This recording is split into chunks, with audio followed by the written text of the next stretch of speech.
latest white paper, I would like to remind the audience that we are providing AI-generated audio and caption translation from English to French, German, Italian, Mandarin, Portuguese, and Spanish. To help you access these, we prepared some instructions as displayed on the slide now on screen. Click on the link shared in the chat. You will be taken to a web page looking like the image on the screen right now. On the right of the page, you can select audio or caption translation. Toggle the marker to the right to choose. Once this is done, click on select and choose the language you prefer, and you will start hearing the audio translation or see the captions start to populate the main part of the screen as we speak. With that being said, I would like to introduce myself. My name is Dr. Emily Cook. I am the Senior HR Researcher here at Top Employers Institute, working in our Research and Insights team. Today, I will be talking to you about our latest research, Gen Z Redefining the Future of Work. I am joined here today by my colleague, Fortuna Teklay. Hello, Fortuna. Hi, Emily. Thank you for joining us today to share your perspective on our insights. Thank you for having me here today, Emily. I'm so happy to be here with you. My name is Fortuna. I'm a junior Salesforce admin here at Top Employers, and today is my exact 1 year since I have started working with Top Employers. And this is an interesting topic for me because as member of a Gen Z, I have been experiencing the shift to the workplace firsthand. And I believe our generation brings a fresh perspective, like value, flexibility, mental health, and purpose in work. And I'm passionate about how these changes are shaping the future of work, and I'm eager to contribute to such kind of discussion. Fantastic. Well, first of all, happy work anniversary, and I'm very excited to see if your experiences reflect the insights that we found in our research. Yeah. So, who are Gen Z? Well, Gen Z refers to the generation of people born between 1997 and 2012. This group spans the ages from 12 to 27 as of 2024. By next year, they're set to make up 27% of the workforce. But looking at our top employers organizations specifically, today they make up only 9%. But we should note that there are some very big geographical differences in that figure. We've heard a lot about Gen Z in the popular press. According to the media, they are the digital native generation, fast to adapt and drive tech innovation. We've also heard that they're vocal about mental health, passionate about sustainability, and 92% more likely to protest than older generations. We've heard that they're making sure their voices are being heard, both in the workplace and outside of it. So Fortuna, given all of this discussion in the media, do you feel that the way Gen Z are represented reflects your reality? So I would say it aligns with my experience in some ways, such as our focus on work-life balance, tech savviness, and desire for a meaningful work. However, it can sometimes be overly simplified because they refer us as sensitive, resistant to authority, or job hopping. But in reality, Gen Z has a diverse work styles and value, including adaptability, hard work, and loyalty when the right cultural fit is found. So I would say it reflects the reality somehow, to some extent. Thank you for your thoughts. Yes, indeed, I could see how there might be quite a lot of stereotypes in everything that is written and said about this generation. Yeah. But it seems like there is no doubt that these new workers are going to make big waves in the world of work. And our question was, beyond the headlines, what kind of future are they defining for themselves and the organizations that they're joining?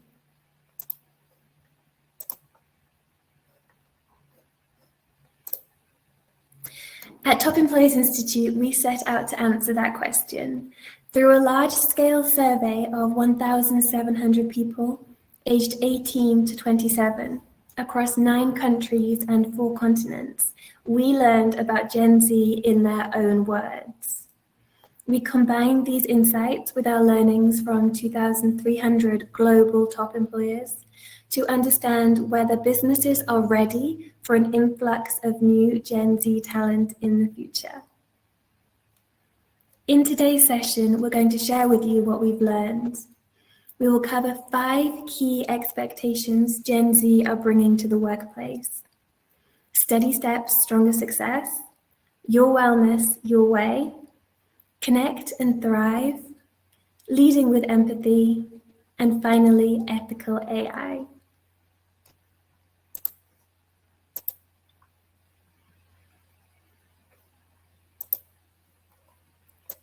So let's start with their first expectation.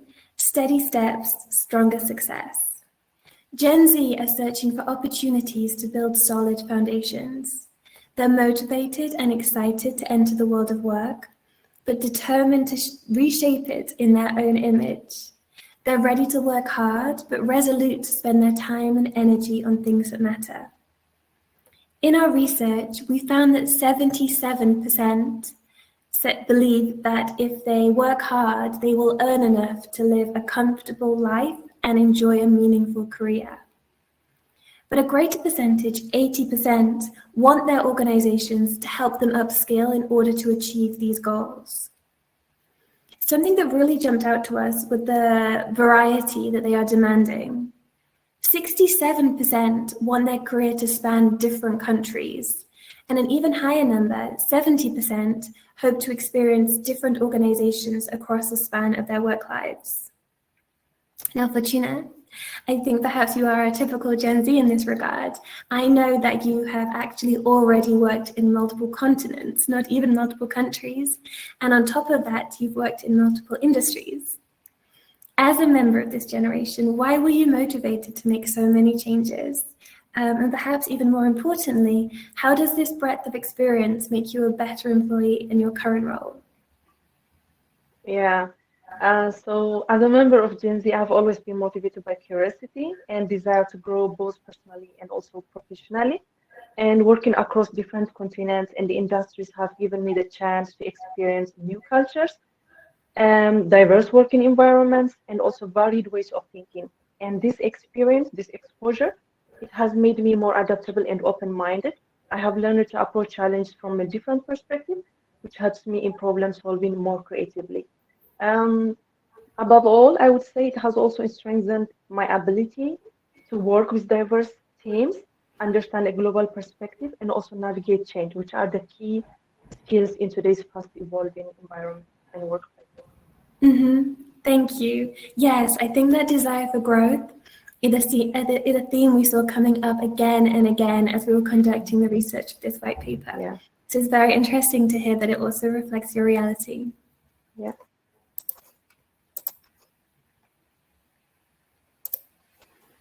Well, nowhere is Gen Z's prioritization of sustainable performance clearer than in their attitudes towards well-being. When we asked our survey respondents if they would accept a lower salary if it meant a better work-life balance, 62% said yes, they would be willing to take a lower salary. 82% said it was important to have flexibility in their schedules and the ability to manage their work hours. The same high percentage, 82%, said that they wanted choice and flexibility in the well-being offerings provided by their employer. Now, in terms of the remote work question, which is something that we read about very often in the press, in our survey, responses were mixed. Less than half of our respondents, 47%, said they would turn down a job that required in-person office attendance every day of the week. Looking at that figure another way, 53% were open to considering returning to the office full-time. As we can see from this slide, there are very big geographical differences in attitudes towards returning to the office. For example, South Africa seems to be the most open to coming back full-time, whilst India is more reluctant. I think that this data point especially really drills home how very important it is to consider the variability and diversity within Gen Z, and make sure that we are taking local preferences into account when we talk about interventions in the workplace. Now, Fortuna, in your experience, why do you think Gen Z prioritize flexibility so much? Yeah. So, in my experience, I believe we prioritize flexibility because we have grown up in a world where technology allows us to work from anywhere and anytime. And we have seen how rigid 9 to 5 structures don't always align with the productivity and also personal well-being. And we value the freedom to balance work with other aspects of our life, like mental health, personal interest, time with family and friends. And I think flexibility gives us the sense of control over how we manage our time, which is empowering. And we want our work to fit into our lives, not the other way around. So, uh, but when I say like this doesn't mean that we are less committed or anything. It means that we see value in working smarter, and flexibility help us to stay motivated and engaged. And on the long run, this benefits us as individuals and also the organization that we are working for. That makes sense. It's very interesting that you mentioned the desire to prioritize personal relationships, like spending time with your family and friends, Yeah. because that brings us very nicely to our third topic.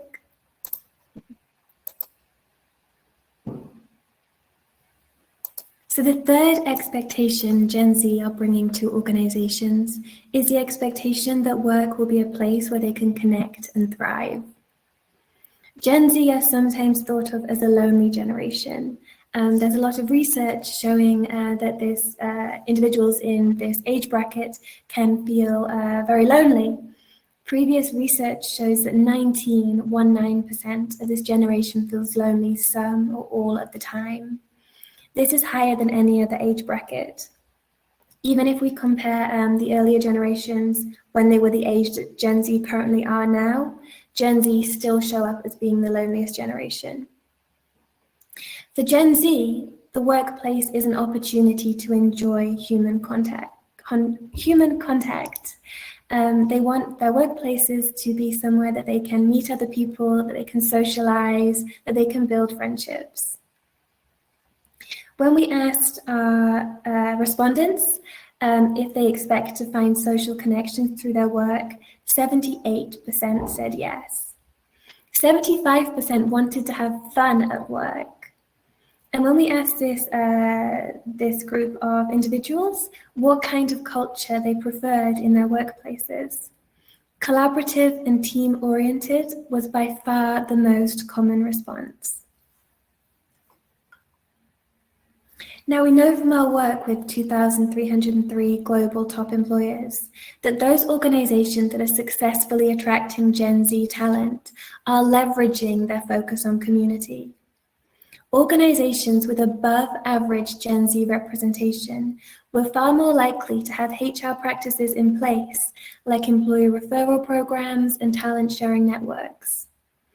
But actually, our internal analyses demonstrate that for all, regardless of Gen Z representation, these practices around community building bring benefits.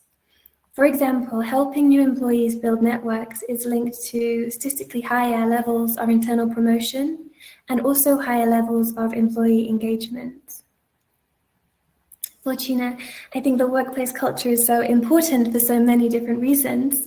For you, how would you describe your ideal working culture? Yeah, so my ideal working culture would be a positive environment where there is collaboration, there is always support and also innovation. It's important for me to work in a place where ideas are openly shared, work-life balance is respected, and creativity is encouraged, and employees are valued for both their contribution as well as their well-being. Interesting. It's interesting that it keeps coming back to well-being. Again, it seems like one of those threads that goes all the way through this white paper. Mm-hmm.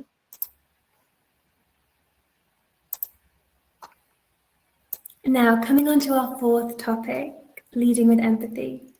We know that Gen Z are very ambitious, with many hoping to one day become CEOs.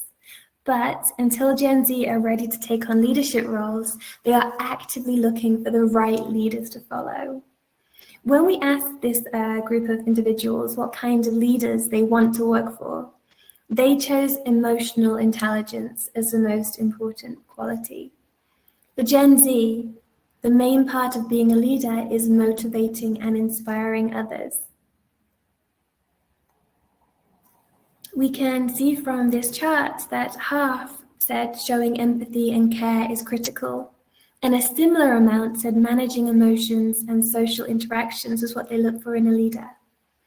Perhaps surprisingly, more traditional business expertise was rated as far less important. We can see from this slide that only around a third said planning and risk-taking were necessary to lead. Fortuna, something else that we found in this research was that when we asked respondents how they would like to be remembered when they retired, 32% said as compassionate and empathetic leaders. In the coming years, when Gen Z occupy the majority of leadership roles, how will their prioritization of compassion change the way that work gets done? Yeah, that's a great question, by the way, Emily. So their focus on compassion and the empathy is much likely to transform the workplace. I believe the way compassionate leaders lead will create a more inclusive and supportive environment. And in return, this will enhance communication, collaboration, and trust among each other, which will drive innovation and productivity to the maximum level. So, yeah. Thank you for mentioning the importance of innovation, Fortuna. I think Yeah. that brings us very nicely to our fifth insight. Our fifth insight, ethical AI. Gen Z's expectation that new technology will be used in a way that is ethical. Gen Z are called digital natives because they have never known a world in which digital technology, the internet, and social media was not pervasive and integral parts of everyday life. As digital experts, we might have expected the most enthusiasm from this generation when it comes to the influx of AI in our work. But our research actually found a much more muted outlook. This generation recognizes that AI is here to stay and has some short-term benefits, but they also have some anxiety about how it may impact their lives and the lives of other employees in the long term. Looking at this chart very quickly, we see a lot of optimism around AI allowing them to learn new skills. 77% agreed or strongly agreed that AI would allow them to learn new skills. They are also feeling relatively confident in their ability to take advantage of this new technology. 72% said they were confident they were able to take advantage in their work lives. Again, perhaps connected to that, they believe it's going to make them more efficient at their jobs. But if we look at the other end of this scale, where are they feeling pessimistic? They're not so sure that AI will create new work opportunities for them. Only 60% said that AI would create new opportunities for them. In a similarly low amount, only 61% said that AI would have a positive impact on their career. Fortuna, I was really surprised that only 61% of Gen Z expected AI to have a positive impact on their career. Where do you think this pessimism stems from? And do you have any suggestions for how organizations can address it? Yes. So even though this generation is a tech savvy and they have grown up in an environment where technology was everywhere, this pessimism around AI stems from the concerns about job displacement, lack of control, and fear of being replaced by automation. Many worry that AI could reduce the need for human input in certain roles, or even lead a fewer job opportunities, especially in the entry-level positions. And to address this, I believe organizations can focus on educating their employees about how AI can complement and not replace. And by offering trainings and development programs, companies can help the Gen Z employees gain a skill that is needed to work alongside AI. And they should teach them how to leverage in order to enhance their roles, and transparency around how AI will be implemented in the work environment. That also goes a long way. Yeah. And lastly, if they foster the culture that values human creativity, empathy, and problem solving, those skills that AI cannot replicate, it will help the employee to feel more secure about their roles in an AI enhanced environment. Very interesting thoughts. I notice again, empathy is coming through. I feel like, again, that's one of the critical drivers of Gen Z engagement here. Also very nice to hear that there are some very practical steps that HR professionals can take immediately to make the introduction of AI in the workplace more inclusive to everybody and address some of these concerns.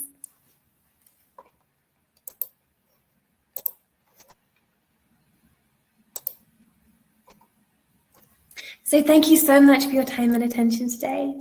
We have explored how Gen Z is redefining the future of work, from their expectations of flexibility and well-being, all the way to their desires for compassionate leadership and ethical AI. These insights are key to shaping inclusive and innovative workplaces for the next generation. Today we launched their white paper itself, and we've given a very, very high-level overview of what will be included. But of course, I very much do encourage you to have a look at that white paper and drill down in a lot more depth of these critical expectations that Gen Z are bringing to the workplaces as they join us. Now, at this point, I would like to open the floor to any questions or thoughts you might have about our research.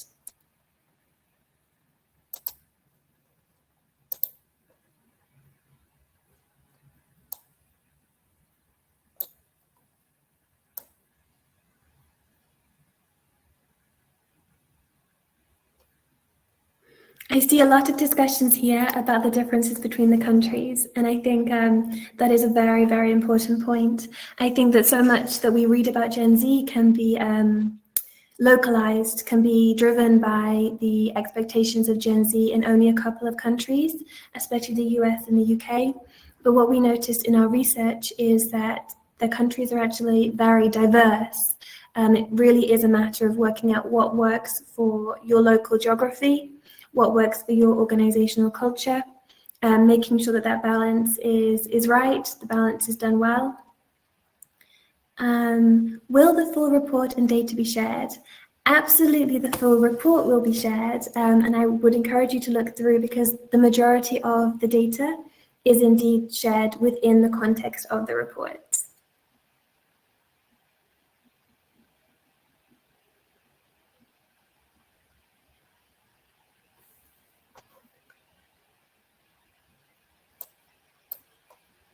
Oh, I see a question here from Naden. I hope that I'm getting your name right here. Yes, so we surveyed 1,700 individuals. These were Gen Z individuals, but we actually only took the older part of the age bracket. So we took ages 18 to 27.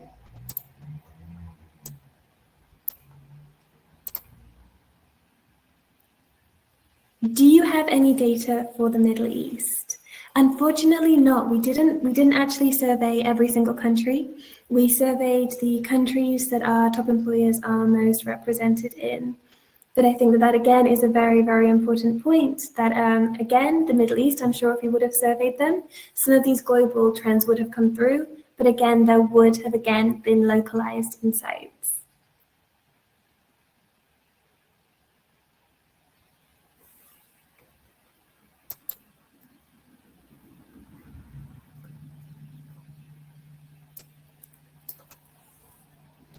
Okay, Fortuna, maybe I can ask you this question, if that's okay. Yeah.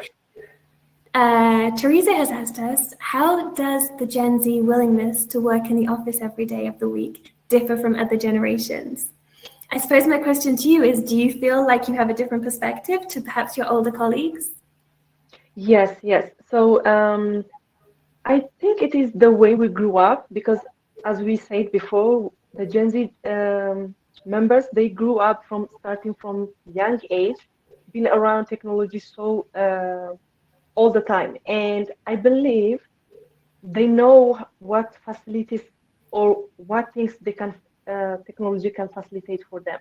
Mm-hmm. I'm not saying that the other generation doesn't know as well, but it is different to some extent. So they think that not being rigidly on the 9 to 5 structure. I think they know if they value flexibility, it will give them more outcome and more value. So I think that is the main reason they prefer flexibility or also working from home, That's because it gives them, interesting. Yeah, because it gives them they've had more the control. opportunity. They've had the opportunity to experiment, perhaps, in a way that Yes, earlier generations didn't even get the chance to see. Like, hey, what does this feel like? Does this work for me? yeah. Okay, that's nice. So perhaps we can all learn from that spirit of experimentation and innovation.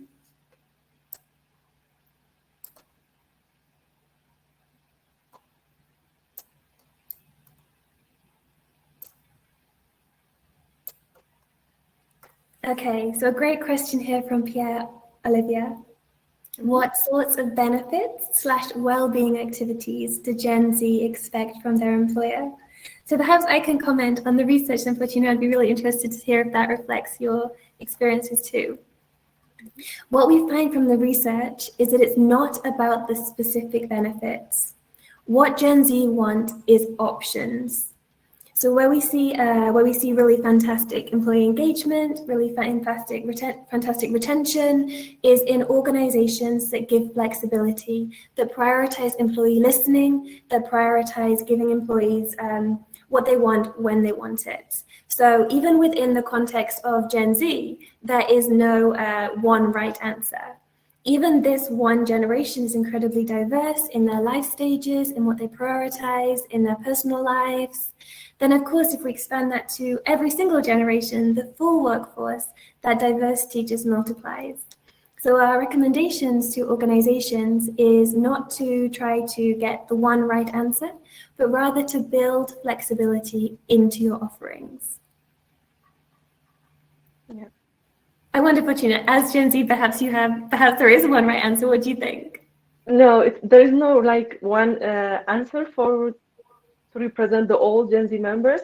But what you said is true. If there is, if the organization can provide an environment of like support and collaboration, and if the Gen Z members feel like supported and they felt heard, I believe they will come forward by themselves and say, "This is what we want," and it will make it easier for organizations.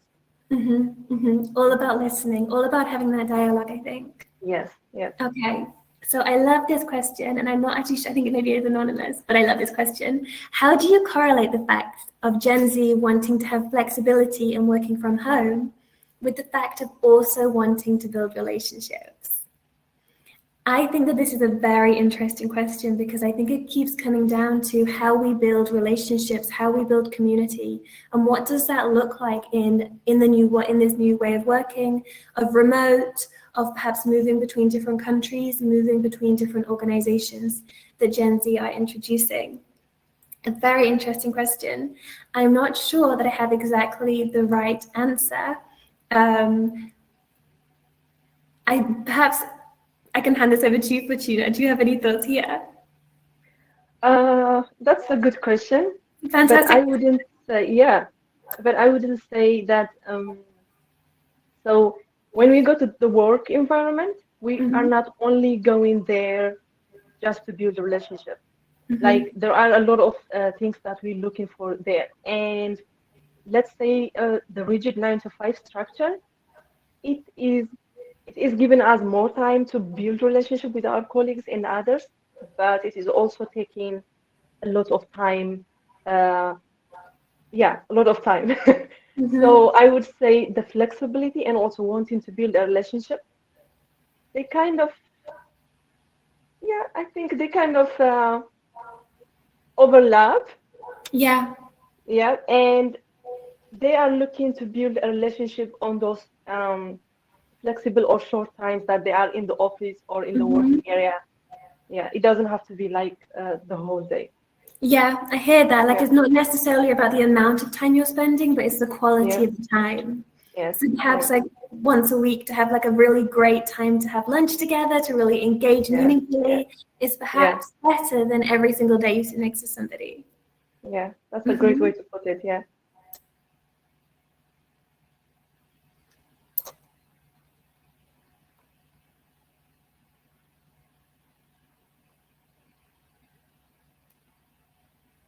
Okay, I'm not going from the top of the list just because I don't want to bombard you, Fortuna, with questions, because I think all of these Yeah. questions are for you. So let me take one question first on the research project itself to give you a little break. Did the survey factor types of jobs people hold, i.e. the different levels like minimum wage earners versus office workers or management levels? So, not exactly that, but we did consider, for example, whether or not people are working full-time, part-time, whether or not people are employed at all, because of course this generation going from 18 to 27, some are of course in full-time work, some have not yet graduated. So we did indeed consider where they were in those transition years as you're graduating and moving into your first role. I think as this commenter Pamela mentions, it would indeed have been interesting to also isolate that leadership group. Our thinking was that a very small percentage would currently be in more senior roles, so we decided not to make that split. We also were able to make a lot of splits. For example, what kind of industry people are working in. Are they working in retail? Are they working in food and beverages? Are they working in accounting? So we were able to make some differentiation between perhaps white collar, blue collar. We were able to make some splits. And if you read the report itself, you will be able to see where the splits influence the responses that were given.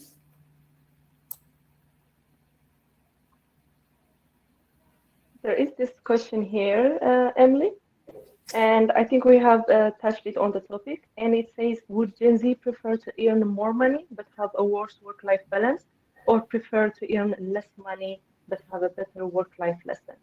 Yes, that is a fantastic question. First, Yeah. Nadine, I will let you know what the data says, and then I'm very interested to hear what Fortuna says.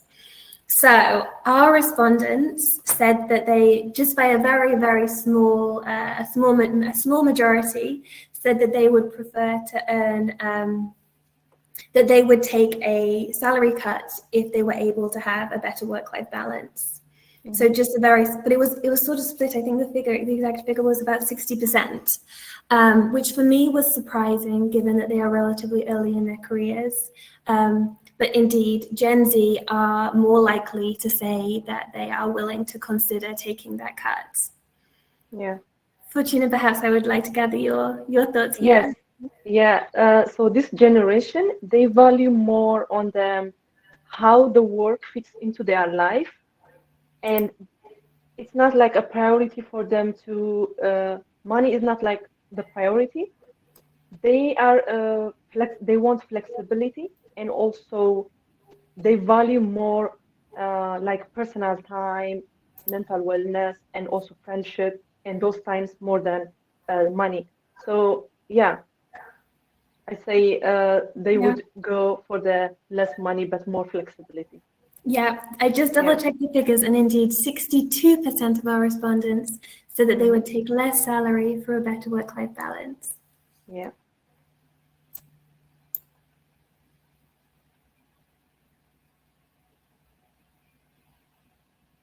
Oh, this is very interesting, Pamela. Pamela tells us, I've heard Gen Z people say, you buy my time, I won't go the extra mile, I won't go an extra minute unless you pay. This is much unlike the other generations. Can you share your thoughts? Perhaps my thoughts as a millennial. I actually hadn't heard this saying before, so it's a little surprising for me. My initial thoughts, it's very confronting. It's very like a very firm boundary. Indeed, very much not unlike the other generations. What I do see reflected in here in this statement is very clear boundaries, very strong protection of well-being, of personal life, but indeed a little confronting. But what are your thoughts? Yeah, and this, I think we are circling on the valuing their freedom and also their time. So if you are asking them to go 10 miles, but you are only wasting their time and not giving them what they really need for that, and then I think they would say, I will not go an extra minute unless you give me what I'm worth of. So, yeah. Indeed, that's surprising for me. But also, I think that we could maybe welcome that spirit into our workplaces. I Yeah, think perhaps that would have especially for cultures that prioritize overwork, I think that would be a very positive and welcome influence to say, my personal life is also very important. But of indeed, course. I had Yeah. not heard that phrase before.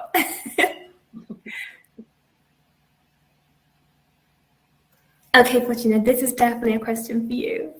Yeah. When looking for a company to work in, do you base your decision on the information that the company share on social media or on the referral/reputation? So which is more important, social media or reputation? I think both, I would say, Mm-hmm. because of course, since we say this generation is a tech savvy and they spend most of their time in technologies and social media, I'm sure they will gather a lot of information from social media, but as well a referral or um, like a first-hand information from an individual who have already worked on that organization or know about those organizations. They also accept those kind of information. So I would say a balance of the two. Mm-hmm. Yeah. Mm-hmm. Yeah, I wonder how this ties to Gen Z's prioritization of community. It Hmm. sounds like you also want to learn from your peers. You want to hear what other people's experiences were. Hmm. Yeah, I think that's maybe that's one of the things about social media is you really always get the authentic story about what's going on inside organizations. Yeah. I will also answer this question. It's maybe perhaps a little bit controversial, but I think it's an important question. Do Hmm. you think/feel Gen Z is a bit stigmatized? Like they feel they're spoken of as less assertive/weaker? I like this question a lot because we just had that other very confronting statement, which was very much not weak and very much was assertive. What are your thoughts here, Fortuna? Do you feel like you get labeled in this way? Oh. Mm, no, I wouldn't say that. Um, maybe, no, I wouldn't say that. I don't know how to explain it, but You don't feel like not that? weaker. Yeah. Okay. Okay. Indeed, this was not the story that came through in our research either. Hmm. Indeed, this generation, at least in our research, seems very, very assertive. They're very sure what they want from their jobs, and they're going to be Hmm. vocal about it. Yeah. This is an interesting question. We experienced that a lot of Gen Z want to start with 4 days a week or part-time. Yes, indeed, we did see that in our research that whilst the majority of our respondents hoped to be working in full-time work over the next 3 years, it was by no means 100% looking for full-time work. A significant minority were also looking for part-time work. So that does reflect. We experience a lot of Gen Z want to start with 4-day work weeks or part-time. That means it takes longer to gain the same work experience as in previous generations. And companies also need more people to get the job done. Tricky. There isn't a direct question here. I think this is a comment. So maybe also I can comment on the research that indeed people are more open to 4-day weeks and part-time work because perhaps, as Fortuna mentioned, that balance between work-life, well-being is more critical. So indeed, it takes longer to gain the same work experience as in previous generations, and companies need more time to get the job done. Here, I Yeah. wonder how these new priorities will dovetail with the introduction of AI coming into our workplaces. This seems like a very natural synergy point. If people want to work fewer hours and AI can be leveraged to do some of that work, for me, that seems like a natural place for these to come together. What are your thoughts, Fortuna? Do you have concerns that this generation won't progress as quickly as other generations? Uh, mm, to be honest, no, I don't have any concerns regarding this topic because nowadays every information can be found online or like technology is like surrounding everyone around us. We this generation may not get like the real environment exposure as much as the previous generations, but that doesn't mean this will hurt on they will do their job poorly. It only means we are empowering them by giving them more flexibility, more resources, especially at this time. We have a lot of resources that we can run to. So I think it is empowering by giving them the flexibility they want. They can work on their own time, and this will benefit them to grow personally and also the organization to gain what the profits they always seek of. So yeah, I don't think it will affect. Yeah. I am reminded here of that statistic that we shared in the earlier presentation, that so many of this generation want to be CEOs. Even now early in their career, they also already have their sights set on very senior positions. So it seems like, however this happens, they're going to make it happen somehow. They will be progressing one way or another.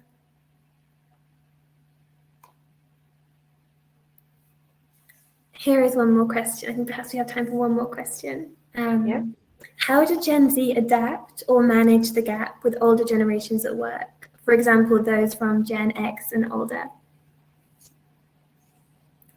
I perhaps could comment. I'm not a Gen X, but I'm also not a Gen Z. So indeed, I recognize there is some friction introduced into the workplace by Gen Z and these very high expectations, which are so different even from me as a millennial, very different from my working norms. So indeed, I think that we cannot underestimate that there will be friction. There will be very healthy friction, I would say, fresh ideas, fresh perspectives, perhaps forcing some of us to revisit some of our assumptions about how work gets done, our assumptions about what it means to have flexibility. So I think that, from my perspective at least, there will be some friction as we adapt, but it will eventually drive a much healthier, more sustainable, more successful way of working for all of us. What are your thoughts, Fortuna? Do you have any stories for us? You are right. There will be friction, like not only because we are like a generation apart, but every human in the work environment, we always face those frictions. But I would say with Gen Z and the other members of the generation, there will be friction for sure, like you say, a healthy friction. But I believe because they are empathetic and compassionate, and because of their ideas on how well we can work together if we collaborate and support, I think those frictions will be like a stepping stone toward something good.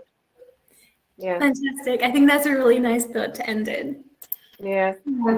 Thank you, Fortuna, for taking the time to join us for this insightful session. And thank you to the audience for your participation and questions. I'm so sorry we didn't have a chance to get to everybody's questions today. You can access our white paper on Gen Z right now by clicking on the link in the chat.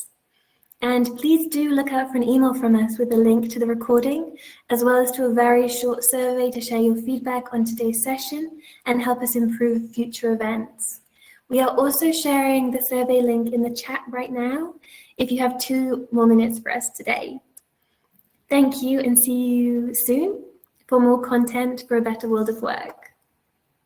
Thank you.